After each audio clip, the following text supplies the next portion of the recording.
Hey everyone, and welcome to the Mark 10 mission.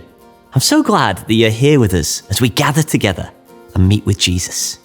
Jesus said, "Where 2 or 3 gather in my name, there am I with them." That means that right now, where you sit, Jesus is with you, loving you. We are in Lent, the season of preparation and repentance. Lent is a sacred time when we commit to deeper prayer, fasting, and almsgiving. We do this to ready our hearts for Holy Week and the Easter Triduum. So far, we've journeyed into the wilderness with Jesus and also witnessed him shine in glory, transfigured on the mountain. Today, you'll meet Jesus in Samaria, sat by a well in the midday sun.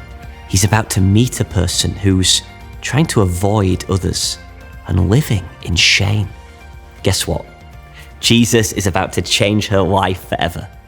Maybe you noticed, he's sort of good at that. As we begin, I invite you to make the sign of the cross with me.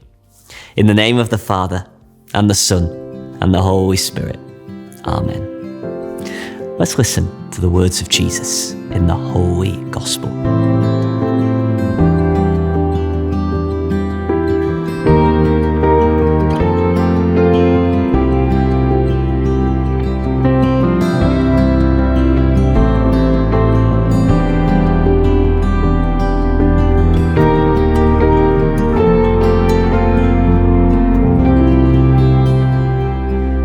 The Lord be with you, and with your spirit.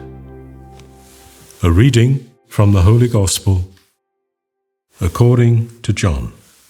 Glory to you, O Lord. At that time, Jesus came to a town of Samaria called Sychar, near the field that Jacob had given to his son Joseph. Jacob's well was there. So Jesus, wearied as he was from his journey, was sitting beside the well. It was about the 6th hour. A woman from Samaria came to draw water. Jesus said to her, "Give me a drink." For his disciples had gone away into the city to buy food. The Samaritan woman said to him, "How is it that you, a Jew, ask for a drink from me, a woman of Samaria?" For Jews have no dealings with Samaritans. Jesus answered her, "If you knew the gift of God, and who it is that is saying to you, 'Give me a drink,' you would have asked him, and he would have given you living water." The woman said to him, "Sir, you have nothing to draw water with, and the well is deep. Where do you get that living water? Are you greater than our father Jacob? He gave us the well and drank from it himself, as did his sons and his livestock." Jesus said to her, "Everyone who drinks of this water will be thirsty again. But whoever drinks of the water that I will give him will never be thirsty again. The water that I will give him will become in him a spring of water welling up to eternal life."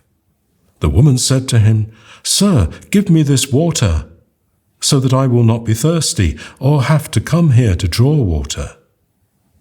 Sir, I perceive that you are a prophet. Our fathers worshipped on this mountain, but you say that in Jerusalem is the place where people ought to worship." Jesus said to her, "Woman, believe me, the hour is coming when neither on this mountain nor in Jerusalem will you worship the Father. You worship what you do not know.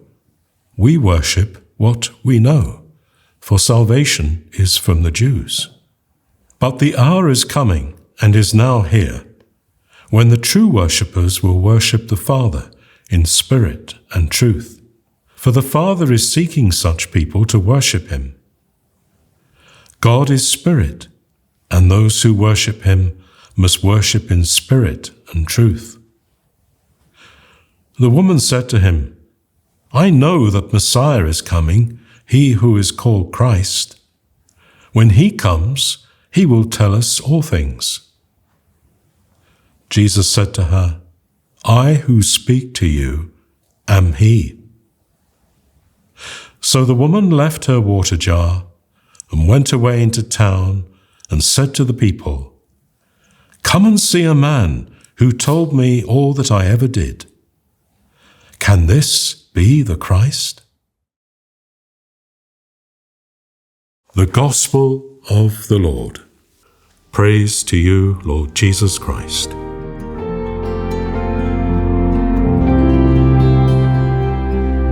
In the Gospel, what did you hear? What if a person feels like they have absolutely no friends, or don't deserve any? What if they felt like they were so bad nobody should come near them? I wonder what Jesus would say about that. In the Gospel, we met a woman who felt that way.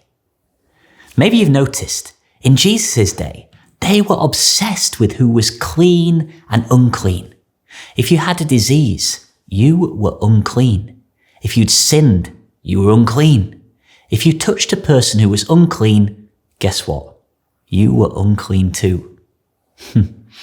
Thankfully, Jesus doesn't believe any of that, and he proves it today. Okay, picture the scene. It's the hottest time of the day. The sun beats down and a lone woman walks to a well on the outskirts of town. It's uncomfortably hot, but she has chosen this time. Why? Because she'll meet no one. The rest of the town have been to the well in the cool of the morning. Why is she avoiding them? Well, she's fed up of the name-calling, dirty looks, and words whispered behind her back. She's been told so many times that she's unclean, that it's become her identity, like she's worthless, good for nothing. Now, her plan for quiet water collection has failed. A figure waits by the well. It's a man, a Jewish stranger. She's a Samaritan. The Jews and Samaritans do not get on. Okay, she thinks, get the water, get out of here.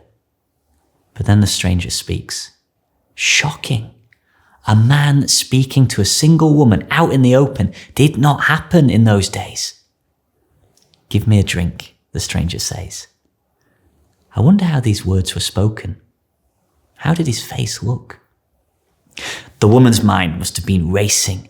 Does he not know who I am, that I'm unclean? Take a drink from me and you're unclean too. If you knew the gift of God and who it is that says to you, give me a drink, you would have asked him and he would have given you living water. Living water. What could this stranger mean, she thinks. He carries on. Everyone who drinks of this water will be thirsty again, but whoever drinks the water that I will give will never be thirsty again. The water I will give will become in him a spring of water, welling up to eternal life. Water that will mean you're never thirsty again. Now, we know who the stranger is. It's Jesus. And when we go to him, his Holy Spirit fills us with his love and presence. It's like water that never runs out. But this Samaritan woman is wounded. People have hurt her too often. She isn't thinking like this. Just if she had this water, she wouldn't have to come to the well or meet anyone anymore. Perhaps with tears in her eyes, she says, I know the Messiah is coming. He who is called Christ. When he comes, he will tell us all things. Jesus said to her, I speaking to you am he. Boom, something changes. Was it the way Jesus said it? Maybe. Or perhaps the Holy Spirit moving in her heart. But the woman believes. She knows this is the Messiah and that he's here to meet her, to speak to her in the heat and uncomfortableness of the day, in her mess. And he's here, waiting, smiling. Others say I'm unclean, untouchable. But the Messiah reaches out, breaks the silence, and asks for a drink. It's like he came here just for her. She runs back to the town, To the people she's been avoiding, fear's gone. She's free, freed by the Messiah. Boys and girls, Jesus comes to meet you every day. No matter what people say, what we say about ourselves, what we've done, we never cancel ourselves out from a relationship with him. He's always reaching out to us, loving us, speaking to our hearts. He's reaching out to you right now. Do you want to reach out to him? If you do, let's pray. I invite you to close your eyes. Be still. Jesus is here.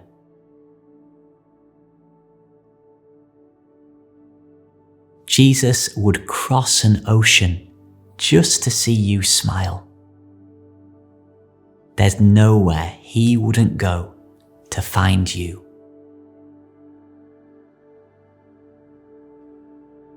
Just like by the well, he waits quietly for you.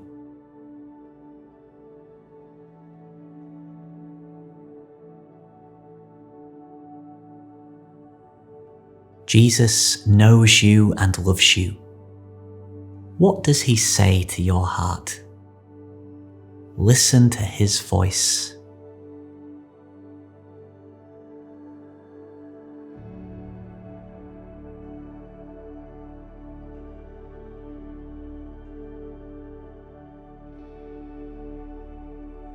Just being with Jesus can fill us with the living water of his love. He fills you with peace, confidence, and strength.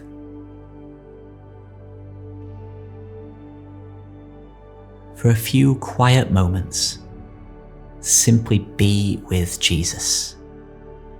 No words are needed. Rest in his beautiful presence.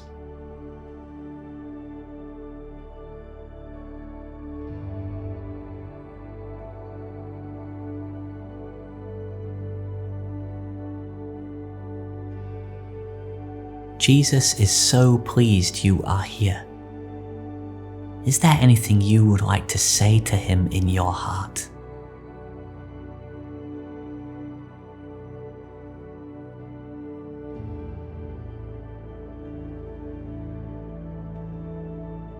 Thank you, Lord Jesus, that you know and love us so well. Help me to know and love you in return. Glory be to the Father, and to the Son, and to the Holy Spirit, as it was in the beginning, is now, and ever shall be, world without end. Amen. What is the kingdom of heaven like? What is life to the full? A road laid out before us, it's winding, but we trust in the journey that's open to all. So come to the Father, come one and all. You are invited, so take up the call. His mercy can cover what's gone before. So come as you are. Come one and all.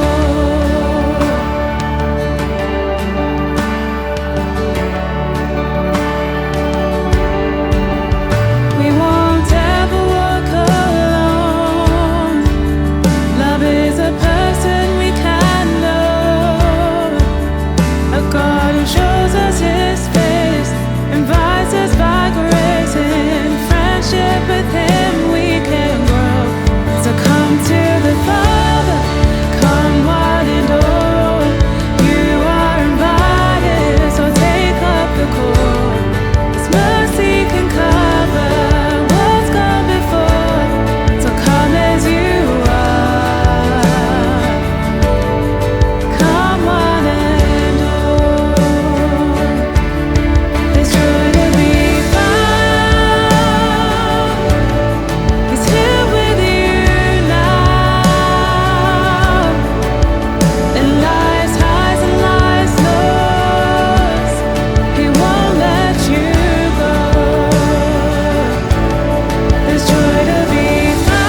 the Samaritan woman at the well believed many lies about who she was, but Jesus stepped in and showed that he knew her and loved her more than anyone else. Your Mark 10 mission is to make a list of all the things that you think Jesus loves about you. These could be things other people admire, but also try and include some things that perhaps only Jesus knows about you, like the small things that make you smile that you don't tell anyone about, or the songs you most like to sing to him. Jesus knows you so well, and he delights in everything about you, especially the little things. Thank you for joining us today. It's been wonderful to gather together and share this time with Jesus. In the Gospel, Jesus revealed to the Samaritan woman that he was the Messiah and spoke truth into her life. I wonder what Jesus spoke into your life today. How did he encourage you? If you would love more time responding to Jesus, make sure to print out our mission file. There's loads on there, including these 2 wonder questions. Wonder question 1.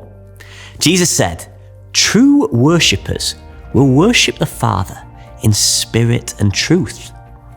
What does worshipping in spirit and truth mean? Secondly, how do you think Jesus felt to see the Samaritan woman leave her water jar and rush back to town? And why would he feel that way? Now, next time we gather, we'll be marking the midpoint of Lent and Laetare Sunday. There'll be another life-changing encounter between Jesus and a person in need of healing. You'll have to join us to find out exactly what happens. For now, I hope you can continue your Lenten journey, praying, fasting, giving, and strengthening your love for Jesus. We'll see you next time. Bye everyone.